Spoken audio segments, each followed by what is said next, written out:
এই বয়স্ক ভদ্রলোক ৩৯ বছর ধরে কোমায় ছিলেন। আগে হ্যাঁ, ১-২ দিন নয়, টানা ৩৯টা বছর।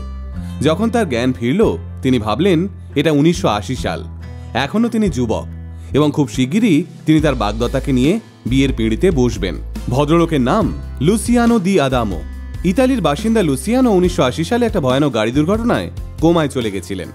জ্ঞান যখন ফিরল তখন ২০১৯ সাল, মাঝখানে পেরিয়ে গেছে ৩৯টা বছর। আর ১৯৮০ সালে ২৪ বছরের সেই যুবক লুসিয়ানো আজ ৬৮ বছরের বৃদ্ধ। কোমায় অচৈতন্য অবস্থাতেই থাকতে থাকতে একেবারে যৌবন থেকে বার্ধক্যে পৌঁছে গেছেন লুসিয়ানো। কিন্তু জ্ঞান ফেরা ইস্তক লুসিয়ানো তা একেবারেই বিশ্বাস করতে চাইছেন না। এমনকি তিনি নিজের স্ত্রী, ছেলে কাউকেই আর চিনতে পারছেন না। খুঁজে বেড়াচ্ছেন তার প্রেমিকাকে। আমার চেয়ে বয়সে বড় একজন মানুষ কিভাবে আমার ছেলে হতে পারে? না না, আপনারা মিথ্যে বলছেন, এ কখনোই সম্ভব নয়। আমার এখনো বিয়েই হয়নি, কিভাবে হবে আমার ছেলে? কোমা থেকে জ্ঞান ফেরার পর হাসপাতালের বেডে শুয়ে নিজের ছেলেকে দেখে এই কথাটাই বলেন লুসিয়ানো। তারপরে তিনি আয়নার দিকে তাকিয়ে রীতিমতো আঁতকে ওঠেন। আয়নাতে নিজের সাদা চুল, মুখ ভর্তি সাদা দাড়ি, মুখে বলিরেখা দেখে আতঙ্কে চিৎকার করে ওঠেন লুসিয়ানো, কারণ তিনি তার নিজের চোখেও বিশ্বাস করতে পারছেন না। এটা কিভাবে সম্ভব? লুসিয়ানোর অবশ্য তার জ্ঞানত অবস্থায় শেষ দিনটি মনে আছে।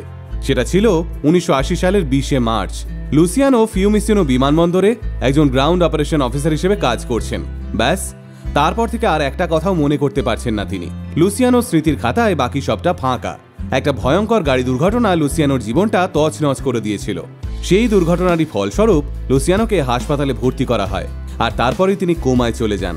দীর্ঘ ৩৯ বছর কোমায় ছিলেন লুসিয়ানো। সবাই ধরেও নিয়েছিল লুসিয়ানো আর বাঁচবে না। কিন্তু ওই যে কথায় আছে না, রাখে সৃষ্টিকর্তা তো মারেকে, তাই যৌবন হারিয়ে বার্ধক্যেই চোখ মেলে তাকিয়েছেন লুসিয়ানো। নতুন একটা জন্ম হয়েছে তার। ৪ দশক আগে লুসিয়ানো যখন দুর্ঘটনাগ্রস্ত অবস্থায় কোমায় চলে গেছিলেন, তখন লুসিয়ানো আগে থেকেই বিবাহিত এবং সন্তানের পিতা হয়ে গেছেন। কিন্তু দুর্ভাগ্যবশত আজ তার স্ত্রীকে তিনি নিজেই চিনতে পারছেন না। এই ভয়াবহ দুর্ঘটনার আগে তার বর্তমান স্ত্রী ছিলেন লুসিয়ানোর বাগদত্তা, আর সেই ১৯ বছরের তরুণী প্রেমিকার ছবি আজও তার স্মৃতিতে জল জল করছে।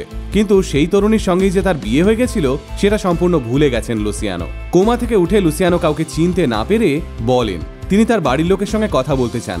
সবার আগে তিনি তার মায়ের সঙ্গে যোগাযোগ করতে চান। কিন্তু লুসিয়ানোর মা তো আজ আর বেঁচে নেই। তবুও তার হাতে একটি মোবাইল ফোন ধরিয়ে দেওয়া হয়েছিল, যা দেখে রীতিমতো স্তম্ভিত হয়ে গেছেন লুসিয়ানো। কারণ আজ থেকে ৩৯ বছর আগে সেই সময় এত অত্যাধুনিক স্মার্টফোন তো ছিল না। তাই ৮০-এর দশকে আটকে থাকা লুসিয়ানো সকলের হাতে মোবাইল বা জিপিএস দেখে সত্যিই অবাক হয়ে যান। লুসিয়ানো জানান তিনি যখন রাস্তায় বেরোন, এমন অনেক মানুষের সঙ্গেই তার দেখা সাক্ষাৎ হয়, যারা তাকে দেখে হাসেন, শুভেচ্ছা জানান। লুসিয়ানোর মনে হয় এরা প্রত্যেকে তাকে চেনে। হতে পারে এদের মধ্যে থেকে কেউ তার পুরনো বন্ধু, কিন্তু লুসিয়ানোর তো কাউকে মনে পড়ে না। তাই তিনিও হাসির বিনিময়ে হেসে দেন। কখনো কখনো চেনার ভান করে সৌজন্যও বিনিময় করেন। বর্তমানে সম্পূর্ণ চিকিৎসার অধীনেই রয়েছেন লুসিয়ানো। বড়দের সঙ্গে না জমলেও ছোটদের সঙ্গে ভালোই আলাপ রয়েছে তার। এছাড়া একটা স্কুলেও কাজ করেন তিনি, যেখানে আধুনিক রীতিনীতির সঙ্গে নতুন করে পরিচিত হতে শুরু করেছেন লুসিয়ানো। সম্প্রতি ইতালির একটি সংবাদ মাধ্যমকে লুসিয়ানো জানান তার মাঝে মধ্যেই নাকি বিমানে চড়তে ইচ্ছে করে, কারণ লুসিয়ানো মনে করেন তিনি আগে কখনো বিমানে চড়ে কোথাও যাননি। কিন্তু লুসিয়ানোর স্ত্রী জানান লুসিয়ানো মনে করতে পারছেন না তারা দুজনেই দুর্ঘটনার আগে বিমানে করে প্যারিসে গেছেন।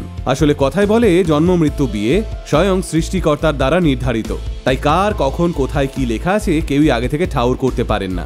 তাই সময় এবং বয়স থাকতে বাঁচতে শিখুন, নিজের শখ আহ্লাদ সবটা পূরণ করুন। জীবন একটাই, দুশ্চিন্তায় নিজেকে শেষ না করে দিয়ে তাকে উপভোগ করুন। সর্বোপরি ভালো থাকুন। পজিটিভিটির একমাত্র বাংলা অ্যানিকডোট, আলটিমেট মোটিভেশন।